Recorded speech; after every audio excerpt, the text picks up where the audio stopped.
Bir dənə çəkirəm bunu. Arı rəhdə olsun. Arılar imkan verməz. Biraz gəl belə. Hə?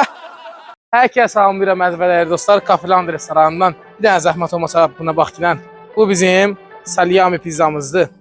Salyami pizzası haqqında məlumat vermək istəyirəmsə, xılçıltılı, çox qəşəng, qopmur, nəysə. Baxın dostlar, bu bizim Salyami pizzamızdır. Nəysə mən bunu kəsə bilmədim. Bir əldən deyə. Mən istəyirəm bunun haqqında məlumat verimsə dostlar. Salyami pizzamız hər kəsə maraqlıdır ki, kalbasa nədir?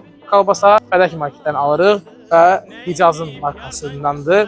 Hicaz da bütün Azərbaycan bilir ki, halaldır və tam halal kalbasalardan istifadə edirik. Əsas video çəkməkdə məqsədim ondan ibarətdir ki, biləsiniz ki, tam əminliklə kalbasamız Hicazdan alınır. Kim əgər inanmırsa, gəlib mətbəxdən də baxa bilər.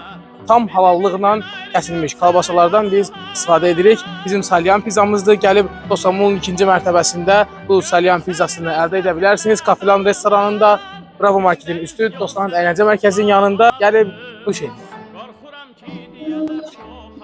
Pizzamızın qiyməti 10 manatdır. Gəlib Kafeland restoranında müşahidə edə bilərsiniz. Təşəkkürlər.